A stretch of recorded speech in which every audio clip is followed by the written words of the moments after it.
وجدت دراسة أن الذين يأخذون قيلولة أثناء النهار معرضون للإصابة بمرض الجلوكوما الذي يضرب العصب البصري أكثر من غيرهم بنسبة تصل إلى الخمس.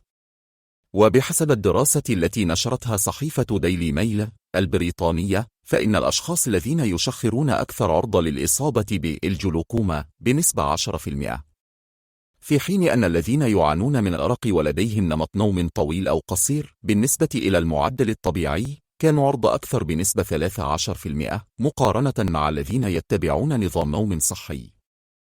ويرجع العلماء الخطر في ذلك إلى التغيرات التي تطرأ على ضغط العين الذي يثار أثناء الاستلقاء، وعندما تكون هرمونات النوم خارج السيطرة، وهو ما يحدث مثلا أثناء الأرق.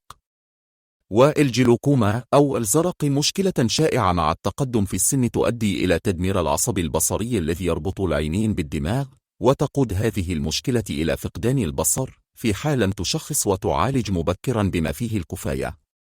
وفحص الباحثون بيانات أكثر من 400,000 شخص في بريطانيا تتراوح أعمارهم بين 40 إلى 69 عاما لمدة 15 عاما، وتركزت على عادات هؤلاء في النوم ومدى صلة ذلك بإصابتهم بالجلوكوما.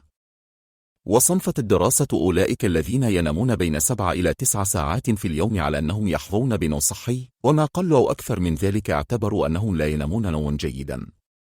وشخص الباحثون إصابة 8690 شخصا بالجلوكوما من بين أفراد، وكانت غالبية الإصابات بين الرجال المتقدمين في العمر الذين كانوا يدخنون لمرة واحدة أو عانوا من ارتفاع ضغط الدم أو السكري. وارتبط قلة النوم وطوله فوق الحد الطبيعي ارتفاع خطر الإصابة بهذه المشكلة الصحية بنسبة 8%، والأرق 12%، والشخير 4%، والغفوات بنسبة 20%. وارتبط الأشخاص الذين يشخرون ويغفون لفترة قصيرة في النهار بخطر الإصابة بنسبة 10% أكثر من الآخرين، بينما كان الخطر أكثر لدى المصابين بالأرق ولديهم نمط نوم قصير أو طويل بنسبة 13%.